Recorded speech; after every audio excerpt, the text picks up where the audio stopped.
Chris Antley's life was a tapestry woven with brilliance, chaos, and tragedy.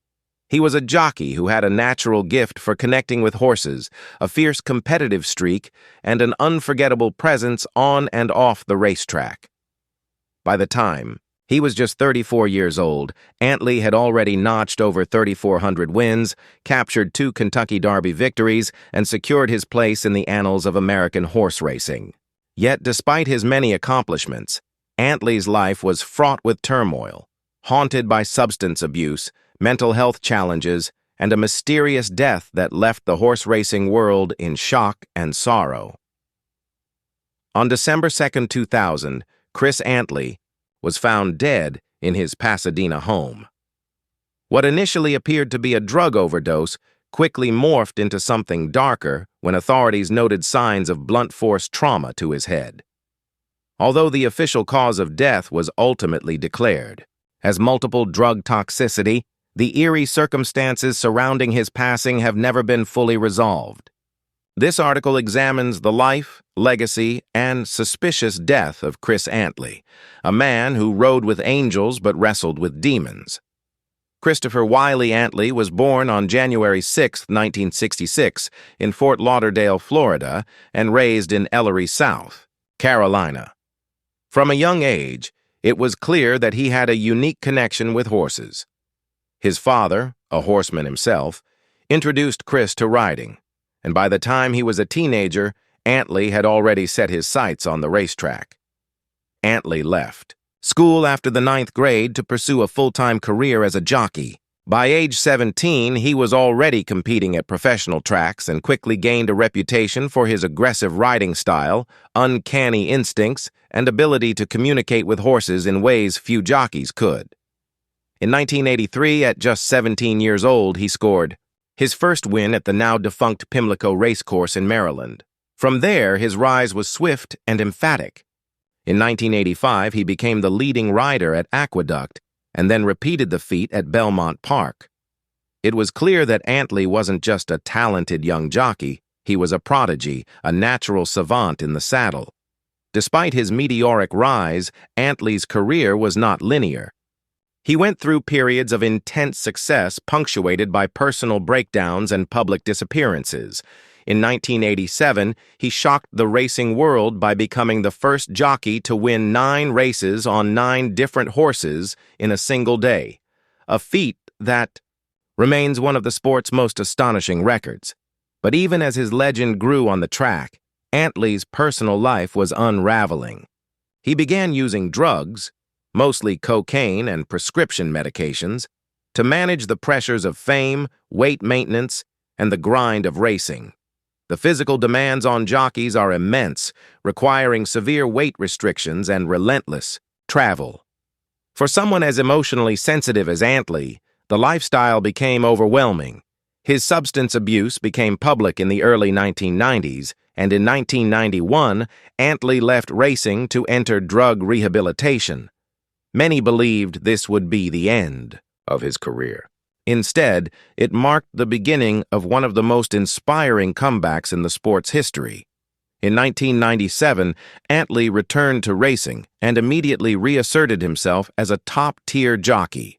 In 1999, he rode Charismatic to victory in both the Kentucky Derby and the Preakness Stakes. The horse was largely considered an underdog, but under Antley's skilled hands, it surged ahead of the field in both races. Their partnership was almost storybook. In the Belmont Stakes, Charismatic was vying for the Triple Crown when tragedy struck. The horse broke his leg in the final stretch. Antley's reaction would become one of the most unforgettable moments in racing history. He immediately jumped off and cradled the horse's injured leg, preventing further damage.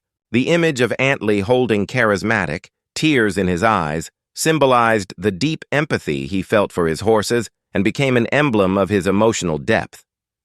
Chris Antley was a paradoxical figure.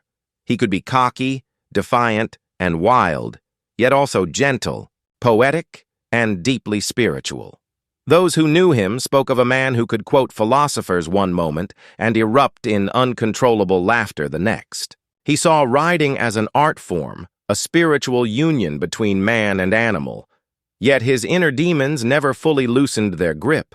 Friends and family noted his ongoing battles with mental illness, most likely undiagnosed bipolar disorder, and the lingering effects of addiction. He was known to disappear for days or weeks at a time, only to return to the track with the same blazing intensity that had made him a champion. His personal relationships were similarly tumultuous.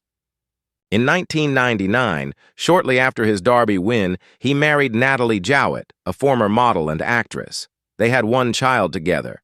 For a while, it seemed like Antley had turned a corner, focusing on family and embracing a more stable life. But racing was always a double-edged sword for him. The same adrenaline that fueled his victories also fed his volatility. The sport demands absolute discipline, something Antley struggled to maintain. He left racing again in 2000, not long before his death. On December 2, 2000, Chris Antley's body was discovered by his wife in their Pasadena home.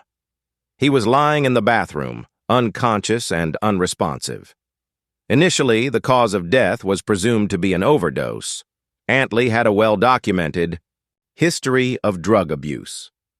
However, the investigation quickly took an unexpected turn. Authorities discovered that Antley had suffered blunt force trauma to the head. The injuries were severe enough to raise suspicions of foul play. For weeks, the death was classified as a possible homicide, and detectives considered a variety of theories, including the possibility of a botched robbery or a personal vendetta. Eventually, the Los Angeles County coroner ruled that the cause of death was multiple drug toxicity. The head trauma, they concluded, was likely sustained during a fall after the overdose. However, not everyone was convinced. The family expressed doubts about the official story, and some close friends insisted that Antley was not in a suicidal or self-destructive state at the time of his death. He had been speaking of plans to return to racing and was looking forward to the future. To this day, questions remain. The precise combination of drugs, traces of cocaine, painkillers, and antidepressants suggested a dangerous mix but not necessarily an intentional overdose. The presence of trauma to the head, which some claimed was inconsistent with a simple fall, left a cloud of mystery over his final moments. Chris Antley's death shook the horse racing world. His brilliance and charisma had made him a beloved figure among fans, trainers, and fellow jockeys. Tributes poured in from across the industry. At Santa Anita and Churchill Downs, moments of silence were observed. Fellow riders wore black bands in his memory. In 2015, Antley was posthumously inducted into the National Museum of Racing and Hall of Fame, a long-overdue recognition of his impact on the sport. By then, the memory of Charismatic and the Derby Preakness victories had become legendary, symbols of a career marked by poetic highs and brutal lows. His daughter, now grown, has occasionally spoken about her father's legacy, emphasizing the kindness and sensitivity he displayed in private. For her and many others, Antley's story is not just a cautionary tale about addiction, but a deeper reflection on the pressures of fame and the toll of mental illness. Antley's life shines a harsh light on the darker corners of horse racing, a sport that can lift young men to incredible heights but offers little in the way of psychological support. The demands placed on jockeys are immense: constant travel, extreme dieting, physical risk, and the relentless pressure to win. In recent years, there's been a greater awareness of mental health in sports, and Antley's story is often cited as a wake-up call. His tragic end is a reminder that behind the victories and garlands of roses are human beings who sometimes need help more than applause. Several initiatives have been started in Antley's memory, including foundations focused on substance abuse, treatment for jockeys, and greater advocacy for athlete mental health. Former colleagues have spoken candidly about the need for better support systems in the racing community, citing Antley as a symbol of both greatness and vulnerability. Chris Antley lived fast, rode hard, and burned bright. His life was a thrilling gallop through the highest peaks and lowest valleys. He could summon the wind when in the saddle, urging horses to impossible victories, and then vanish into days of darkness and doubt. The question of what truly happened on the night of his death may never be answered definitively. Was it an accidental overdose, a homicide, a mix of both? The ambiguity only adds to the legend. A legend of a man who gave everything to the sport he loved and perhaps didn't receive enough in return. He was not perfect. He was often troubled, sometimes erratic, and always complex. But to dismiss him as merely another casualty of fame and addiction would be to miss the depth of his humanity. Chris Antley wasn't just a jockey. He was a poet in motion, a man who could make a 1,000-pound animal dance with the lightest touch and whose heart was always just a little too big for the world. The racing world continues to remember him, not only for the records and the roses, but for that unforgettable image of a jockey kneeling beside his wounded horse, shielding it from further harm, even as his own life spiraled out of control. In that moment, Chris Antley was everything he ever wanted to be: strong, caring, courageous, and above all, human. His story, both inspiring and tragic, endures as one of the most compelling chapters in the long, storied history of American horse racing. Before I go, please hit the like button, share with a friend, and drop a comment. Peace out for now.